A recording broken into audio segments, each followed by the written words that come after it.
Bonjour à tous, bienvenue dans cette nouvelle vidéo qui sera une vidéo blabla dans laquelle je vous expliquerai que j'ai besoin de vous.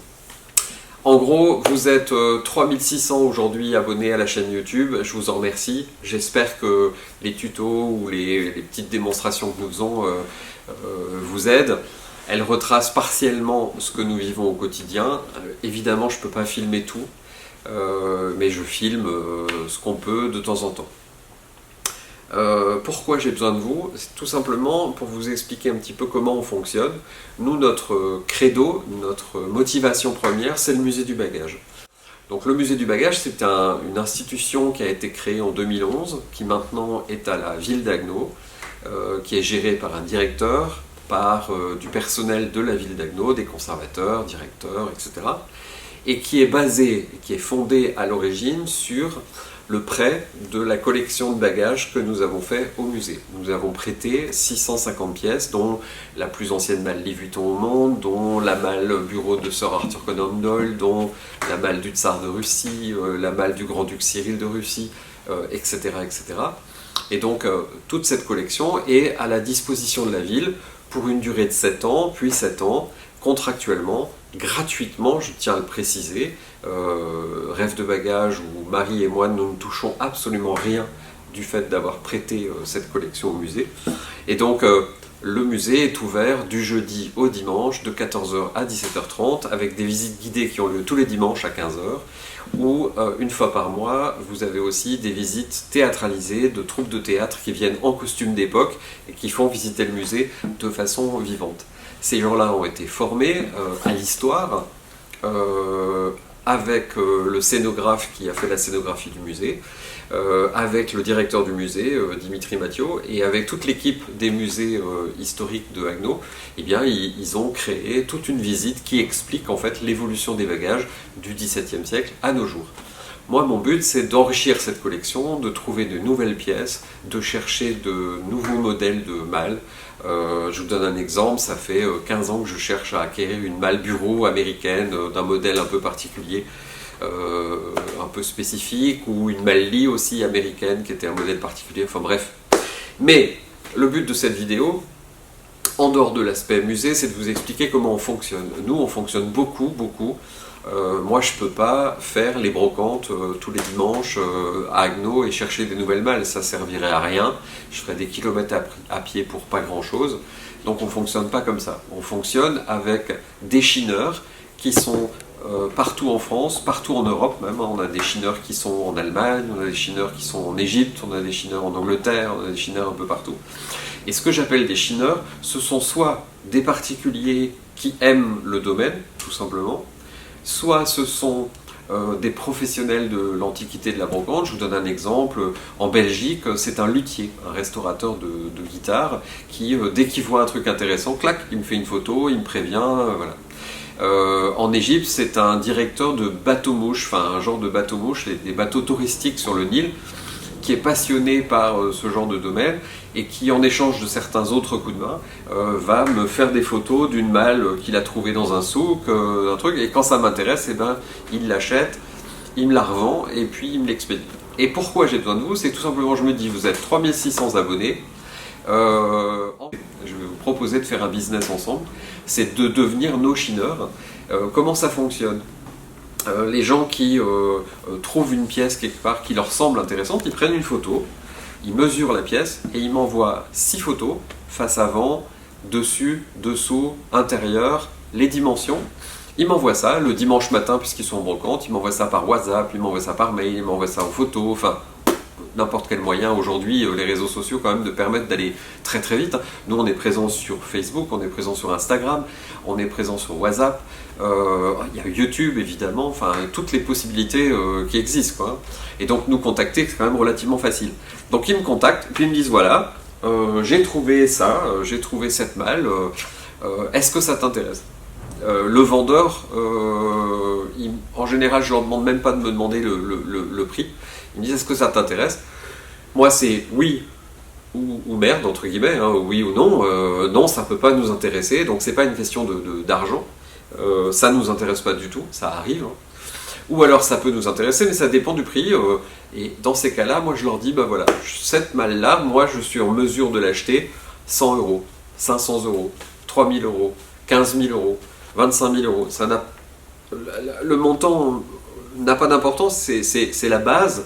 Et moi, je vais tenir compte, pour donner un chiffrage, de quoi? Je vais tenir compte de l'état général de l'objet, du temps que je vais avoir à passer à le restaurer, et de la valeur sur le marché si je le revendais.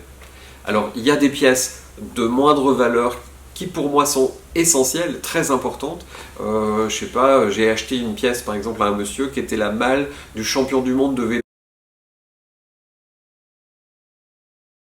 Une magnifique malle avec la photo du champion du monde de vélo et sa malle en train de boire un coup sur le bord de la route dans les années 20.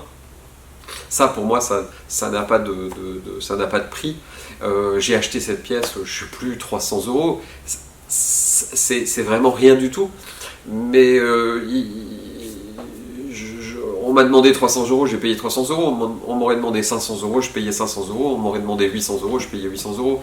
C'est pas le souci.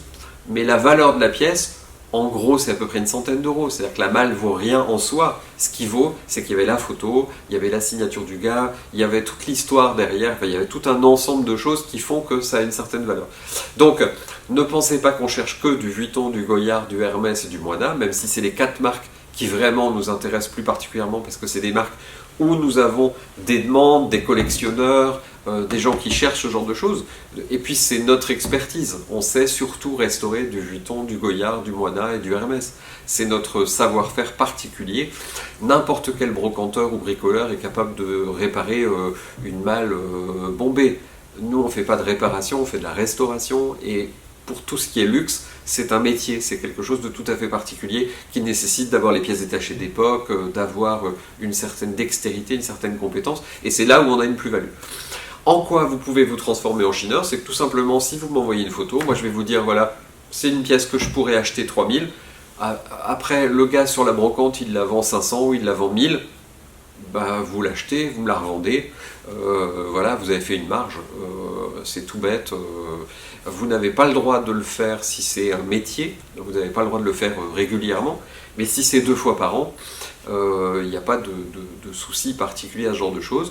Il faut savoir que nous n'accepterons pas de payer en espèces, c'est interdit par la loi au-delà de 1000 euros. Nous devons remplir notre livre de police parce qu'on est tenu par la loi, donc on demandera à l'acheteur de nous fournir une carte d'identité et un certificat de vente. Le certificat de vente, c'est quoi? C'est un document qui dit que vous vendez un objet dont vous êtes propriétaire. C'est pour éviter, tout simplement, pour expliquer, c'est pour éviter qu'un gars qui est en cours de divorce vende la malle Vuitton qu'il a sans en tenir au courant son ex-femme ou sa future ex-femme, ou c'est pour éviter qu'un frère et une sœur ne se volent entre eux lors d'un héritage, tout simplement, alors qu'ils ne sont pas propriétaires de la pièce. Nous, il faut qu'on se couvre là-dessus. Notre but n'est pas fiscal, en aucun cas c'est fiscal, c'est tout simplement que, à tout moment, dans les locaux ici, la douane est en droit de débarquer et de vérifier si nous avons notre livre de police à jour, c'est-à-dire si on est en mesure de dire cette pièce a été achetée à telle personne, à tel endroit, à tel machin. C'est tout simplement pour éviter le vol et le recel. Et moi, ça me paraît super important que dans une profession comme la brocante, qui est un peu louche parfois, on soit très strict avec ce genre de choses. Donc j'ai toujours respecté ça. C'est important aussi pour le musée, puisqu'en fait les pièces qu'on va mettre au musée, ça serait quand même un comble qu'elles proviennent d'un vol, hein. Enfin ça serait quand même embêtant. Donc on cadre les choses et on respecte la loi. Voilà. Donc si jamais ça vous dit, eh ben, sachez que c'est vraiment facile et que vous êtes 3600 à nous regarder régulièrement. Si 5% d'entre vous nous envoient une photo par an, eh ben, bingo, c'est fantastique. Il faut savoir qu'avec le Covid, c'est très difficile aujourd'hui de trouver des pièces pour nous parce que les professionnels de la brocante, les antiquaires, etc., n'ont pas été dans des adresses de personnes, il n'y a pas eu de déballage marchand, donc il y a un manque très fort de pièces actuellement, en tout cas dans le luxe, hein. Dans les malles ordinaires c'est quand même beaucoup plus facile et beaucoup plus courant, hein. C'est pas le souci. Mais dans les pièces de luxe, il y a un grand manque, et donc voilà, c'est un moyen de proposer quelque chose à tout le monde. Voilà, j'espère que je ne vous ai pas trop ennuyé. N'hésitez pas dans vos commentaires, dans vos suggestions, à me dire ce que vous en pensez. Si vous avez besoin de plus d'informations, n'hésitez pas aussi à regarder l'encyclopédie Vuitton qu'on a mis en place sur le site La Malle en Coin, le blog. N'hésitez pas aussi à regarder le prix de vente des pièces que nous vendons, ça vous donne un ordre d'idée, ça démystifie les choses. Vous vous apercevrez qu'il y a des pièces où vous pourriez imaginer que ça vaut une fortune, bah c'est vendu 300 € sur le site, et puis des pièces qui apparemment ne valent rien et qui sont vendues 10 000 €. Donc ça vous permettra de vous donner une notion un petit peu plus facile et de se rendre compte de la valeur des objets. Voilà, je vous remercie, à bientôt.